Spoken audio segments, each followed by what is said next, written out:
আসসালামু আলাইকুম। অভিনেত্রী, নায়িকা, ছোট পর্দা এবং বড় পর্দা নওশাবাকে আয়নাঘরে নেওয়া হয়েছিল। তিনিও ঠিক হলফ করে বলতে পারছেন না তাকে কি আয়নাঘরে নেওয়া হয়েছিল কিনা। তবে তার ধারণা তাকে আয়নাঘরে নেওয়া হয়েছিল। ২১ দিনের সেই টর্চারের জীবন নিয়ে নওশাবা সম্প্রতিকালে বিভিন্ন টকশো এবং সংবাদপত্রে বক্তব্য রেখেছেন। এতদিন এই বিষয়ে তিনি মুখ খুলেননি বা তাকে মুখ খুলতে দেয়া হয়নি। তবে ২১ দিনের সেই টর্চার শেষ করে তিনি যখন জামিনে মুক্তি পায় তখন কিন্তু তিনি তার বিরুদ্ধে এই সমস্ত ব্যবস্থা নেওয়ার কারণে তিনি একটা মামলা করেছিলেন আদালতে। সেই মামলা এখনো চলমান। সেই ২১ দিন টর্চার হওয়ার পরে ৬ মাস তিনি সংশোধনাগারে ছিলেন। তিনি মানসিকভাবে ভারসাম্য হারিয়ে ফেলেছিলেন। তিনি কাউকে চিনতে পারতেন না। তিনি তার নিজের মেয়েকেও চিনতে পারেননি। তার সংসার ভেঙে গিয়েছিল। তার বাবা মা ভাইয়েরা তাকে নিজের বাড়িতে জায়গা দেয়নি। বাড়ি ভাড়াও করতে পারছিল না। নিরাপত্তাহীনতার কারণে বাড়িওয়ালারা তাকে বাড়ি ভাড়া দিচ্ছিল।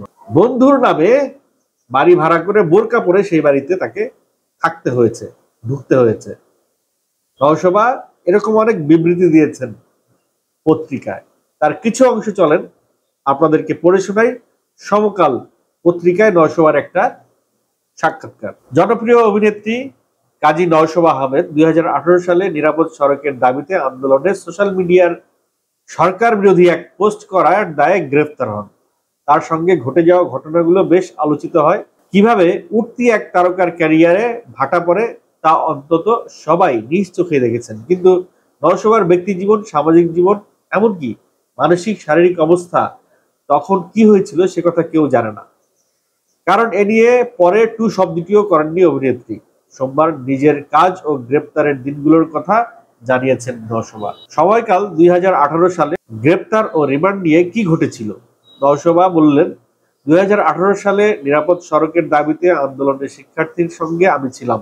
ঘটনার দিন ৪ আগস্ট বিকালে ধানমন্ডিতে শিক্ষার্থীদের সঙ্গে দুর্বৃত্তের ধাওয়া পাল্টা ধাওয়ার ঘটনায় ফেসবুক লাইভে আমি বলেছিলাম, আমরা যদি ১৯৫২ সালে পেরে থাকি, ১৯৭১ সালে পেরে থাকি, তবে এবারও পারবো।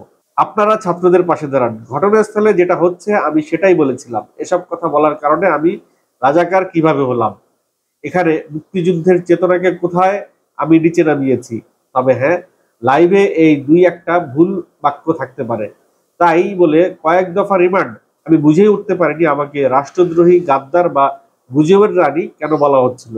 তখনই বুঝে গেছি এদেশে সত্য বলার পরিস্থিতি নেই। আয়নাঘর প্রসঙ্গে নওশাবা বলেন, আয়নাঘর কিনা সেটা বলতে পারবো না, তবে কালো কাপড় দিয়ে আমার চোখটা বাঁধা ছিল।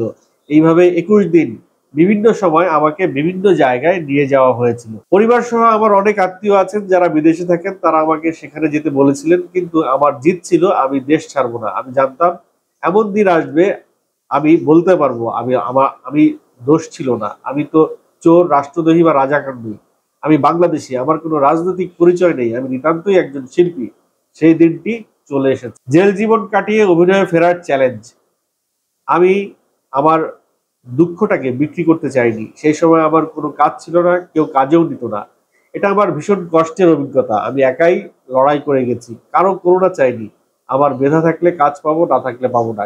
কিন্তু কোনো এক সময় আমি শিক্ষার্থীদের পক্ষে দাঁড়িয়েছিলাম বলে আমার ক্যারিয়ার ধস নামবে, আমাকে কালো তালিকায় রাখা হবে, এটা মানতে পারবো না। এমনটা আর কারো সঙ্গে যেন না হয়।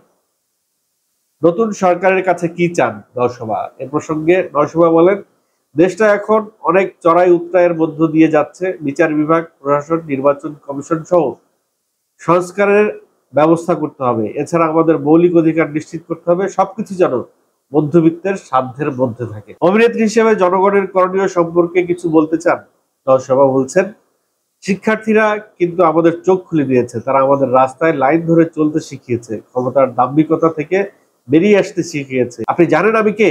এটা যেন আর আমাদের মধ্যে কাজ না করে। আমি কে এটা বলা যাবে না, আমরা হতে হবে। অন্যের কিছু বলার আগে নিজের দিকে আগে আঙুল তুলতে হবে। নিজের ঠিক থাকলে দেশ এগিয়ে যাবে। এইভাবে আসলে নওশাবা সমকালে তার সেই ২১ দিনের নির্যাতিত জীবনের গল্পটা ছোট্ট করে বলেছেন। তানভীর তারেকের সাথে হয়তো আর একটু বড় করে বলেছেন। শুধু নওশাবা না, ওই সময় আরো অনেককেই এই স্বৈরশাসক গ্রেফতার করেছিলেন এবং রাজাকারের ট্যাগ দিয়েছিলেন রাষ্ট্রদ্রোহিতার। কোনো কিছু হলেই তিনি রাজাকারের ট্যাগ দেন, রাষ্ট্রদ্রোহিতার ট্যাগ দেন। কি একটা অধিকার নিয়ে তিনি ছিলেন, কি একটা শাসন তিনি দেশে চালিয়েছিলেন, নরসভার বক্তব্য থেকে খানিকটা হয়তো বোঝা যায়।